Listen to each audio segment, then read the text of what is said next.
అందరికీ నమస్కారం. జగన్మోహన్ రెడ్డి గారు జనవరి 14 అంటే సంక్రాంతి పోయిన నెలన్నర తర్వాత బయటికి అయితే రావడం జరిగింది. బయటికి వచ్చిన తర్వాత ఆయన తొలుత ఎక్కడికి వెళ్ళాడంటే విజయవాడ జైల్లో ఉన్నటువంటి వల్లభనేని వంశీని కలవడానికి వెళ్ళాడు. మనందరికీ తెలిసిందే, వల్లభనేని వంశీ ఒక కిడ్నాప్ హత్యాయత్నం కేసులో అరెస్ట్ అయ్యి జైల్లో ఉంటున్నాడు రిమాండ్ ఖైదీగా. అక్కడికి వెళ్ళిన తర్వాత జగన్మోహన్ రెడ్డి గారు వల్లభనేని వంశీతో మాట్లాడి బయటకు వచ్చి ప్రెస్ మీట్ పెట్టడం జరిగింది. తనదైన శైలిలో మనందరికీ తెలుసు జగన్మోహన్ రెడ్డి గారు ఏ విధంగా మాట్లాడతారు, ఎలా మాట్లాడతారో, ఆయన హావభావాలు, ఆయన వెకిలి చాస్టులు, వెకిలి మాటలు అవన్నీ మనందరం చూసాం.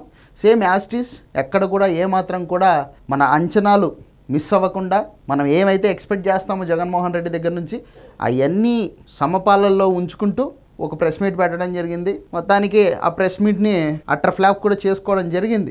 దాని తర్వాత జగన్మోహన్ రెడ్డి గారు మిర్చి రైతుల సమస్యల మీద పోరాడతానని చెప్పేసి గుంటూరు మిర్చి యార్డుకు ఆయన వెళ్ళడం జరిగింది. పాపం జగన్మోహన్ రెడ్డి గారు గత 5 సంవత్సరాల పాటు తాడేపల్లి ప్యాలెస్లో పఫ్ఫులు తినుకుంటూ, పబ్జీలు ఆడుకుంటూ, టీవీలలో నచ్చినటువంటి బిగ్ బాస్ షో చూసుకుంటూ, అప్పుడప్పుడు ఆయన ఫేవరెట్ హీరో బాలయ్య బాబు గారి సినిమాలు రిలీజ్ అయినప్పుడల్లా ఓటీటీలో చూసుకుంటూ ఇలా ఎంజాయ్ చేసినటువంటి జగన్మోహన్ రెడ్డి గారు ఆయన ముఖ్యమంత్రిగా రాజీనామా చేసి బెంగళూరుకు షిఫ్ట్ అయిన తర్వాత పర్మనెంట్గా గత 7 నెలల పాటు బెంగళూరులో ఉన్నటువంటి యలహంక ప్యాలెస్లో ఆయన రెస్ట్ తీసుకోవడం జరిగిందనమాట. బాగా సుఖం మరిగినటువంటి ప్రాణం ఆయనది. బేసిక్గా పెద్దగా కష్టపడే తత్వం కాదు కదా. ఇప్పుడు చంద్రబాబు నాయుడు అనుకోండి, మినిమం 16 గంటలు పనిచేస్తారని అందరూ చెప్తుంటారు. ఆయన అంటే గిట్టనటువంటి వాళ్ళు కూడా చంద్రబాబు నాయుడు వర్క్హాలిక్ అని చెప్పేసి అందరూ చెప్తూ ఉంటారు. సో అంత కష్టపడే తత్వం అయితే జగన్మోహన్ రెడ్డిది కాదనమాట.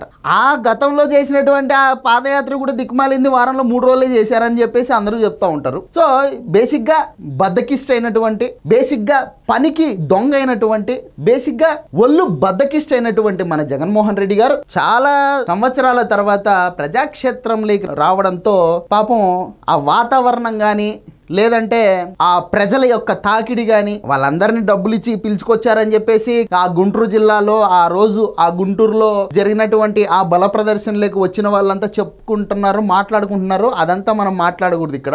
ఆ వచ్చిన జనాలు తోపులాట కానీ వీటన్నిటిలో గులాబీ మొక్కలాగా వాడిపోకుండా నలిగిపోకుండా ఉన్నటువంటి జగన్మోహన్ రెడ్డి పాపం చపాతీ పిండిలాగా అయిపోయాడు, పీసికేశారంట. తర్వాత ఉన్నట్టుండి జనాలలోకి మట్టిలోకి రావడం, ఆ వాతావరణంతో గొంతు అంతా బొంగురు పోయింది. అయినా కూడా అదే బొంగురు పోయినటువంటి గొంతుతో ఆయన గారు మాట్లాడడం మొదలుపెట్టారు. నేను సమస్యని చూపించేదాకా చంద్రబాబు నీకు మిర్చి రైతుల గోడు పట్టదా అని చెప్పేసి ఆయన స్టైల్లో బురద జల్లే ప్రయత్నం అయితే చేయడం జరిగింది. ఈ సమస్యని డిసెంబర్లోనే రాష్ట్ర ముఖ్యమంత్రి వర్యులు నారా చంద్రబాబు నాయుడు గారు గుర్తించి కేంద్ర ప్రభుత్వానికి ఆ సమస్యను వివరించడం జరిగింది. వివరించడం మాత్రమే కాదు, ఆయన డిసెంబర్ 6వ తారీఖే సెంట్రల్ గవర్నమెంట్ కి లెటర్ కూడా రాయడం జరిగింది. జగన్మోహన్ రెడ్డి గారు ఇప్పుడు కొత్తగా నిద్రలేసి నా వల్లనే నేనే ప్రజల యొక్క సమస్యల్ని హైలైట్ చేస్తా ఉన్నాను, నేను చెప్పేదాకా మీకు తెలియదా సమస్యలు అని చెప్పేసి మాట్లాడుతూ ఉన్నారు. జగన్మోహన్ రెడ్డి గారు ఇది ఒకసారి చూడండి. లావు శ్రీ కృష్ణదేవరాయలు, ఇక్కడ డేట్ మీకు కనపడుతుందండి, 12వ తారీఖు 1వ నెల 2025వ తారీఖు. Losses faced by chilli farmers Guntur region. జనవరి 12వ తారీఖున నారా చంద్రబాబు నాయుడు గారు లావు శ్రీ కృష్ణదేవరాయలు గారు ఎంపీ గారు, ముఖ్యమంత్రి గారు సెంట్రల్ గవర్నమెంట్ కి రాసినటువంటి లెటర్ ఇది. అయ్యా, మా రాష్ట్రంలో ఉన్నటువంటి గుంటూరు జిల్లాకు సంబంధించి మిర్చి ప్రధాన పంట, అక్కడ మిర్చి రైతులు ఈ తక్కువ ధర వలన ఇబ్బందుల పాలవుతా ఉన్నారు, వాళ్ళకి గిట్టుబాటు ధర రావట్లేదు, దయచేసి ఈ సమస్యని పరిష్కరించండి అని చెప్పేసి సెంట్రల్ గవర్నమెంట్ కి లేఖలు పంపించడం జరిగింది. అంతేకాకుండా ఇదే లావు శ్రీకృష్ణదేవరాయలు గారు జనవరి 29వ తారీఖు వచ్చినటువంటి క్లిప్ అనమాట. సో చిల్లీ ఫార్మర్స్ గురించి ఆయన పార్లమెంట్లో, లోక్సభలో మాట్లాడినటువంటి మాటల్ని ఇక్కడ రాయడం జరిగింది. అంతేకాకుండా శివరాజ్ సింగ్ చౌహాన్ గారు ఎవరైతే ఉన్నారో సెంట్రల్ కేంద్ర వ్యవసాయ శాఖ మంత్రి, ఆయనకి కూడా నివేదించడం జరిగింది. ఈ సమస్యను తీసుకెళ్లి ఆయనతో కూడా కూర్చొని మాట్లాడడం జరిగింది. క్వింటాల్కి 11,600 రూపాయల చొప్పున ఇవ్వాలని చెప్పేసి అభ్యర్థించడం కూడా జరిగిందనమాట.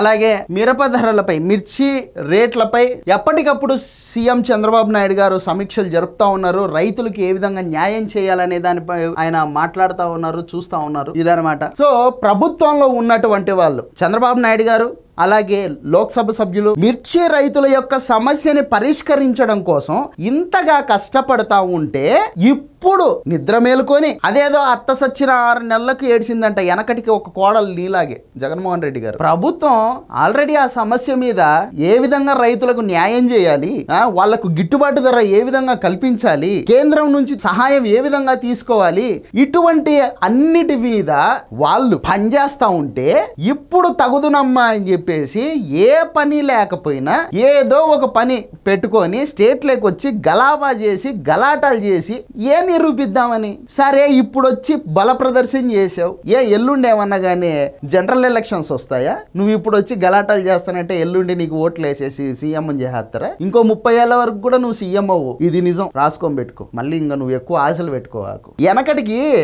ఒక కోడి పుంజు అదేమనుకునిందంటే నేను కుక్కర్కో అని కూస్తేనే వెలుగు వస్తుంది, నేను కుయ్యకపోతే వెలుగు రానే రాదు అని చెప్పేసి ఫీల్ అయ్యి అహంకారంతో తిరిగేదంట. వెనకటికి ఒక ఆసామి చంద్రబాబు నాయుడు లాంటోడు ఆ కోడి రొమ్మిరుసుకొని తిరుగుతా అంటే దీనికి మకురు శానా పట్టింది, దీన్ని మెడకాయలు ఇంచాలా అని చెప్పేసి తీసుకొని పోయి కూర వండుకొని తినేసాడంట. నువ్వు జాచి చంద్రబాబు నాయుడు కళ్ళల్లో పడినావు అనుకో, ఆ ఇసుక స్కామ్ లోనో, ఆ లిక్కర్ స్కామ్ లోనో, ఇంకో ల్యాండ్ల స్కామ్లలోనో, స్టాంపుల్ స్కామ్లలోనో ఏదో ఒక స్కామ్ లో అడ్డంగా దొరుకుతావు. ఎత్తుకొని పోయి మళ్ళా రాజమండ్రి సెంట్రల్ జైల్లో వేస్తారు, లేకపోతే వైజాగ్ సెంట్రల్ జైల్లో వేస్తారు, లేకపోతే దగ్గర ఉంటది కదా అని కడప సెంట్రల్ జైల్లో వేస్తారు. ఎందుకు ఇవన్నీ? గమ్మన ప్యాలెస్ లో రెస్ట్ తీసుకో బెంగళూరులో అని తెలుగుదేశం పార్టీ నాయకులు కార్యకర్తలు మాట్లాడుతూ ఉన్నారు. ఇది వీడియో. ఈ వీడియో మీకు నచ్చినట్లయితే లైక్ చేయండి, సబ్స్క్రైబ్ చేయండి, షేర్ చేయడం మాత్రం అస్సలు మర్చిపోవద్దు. ధన్యవాదాలు.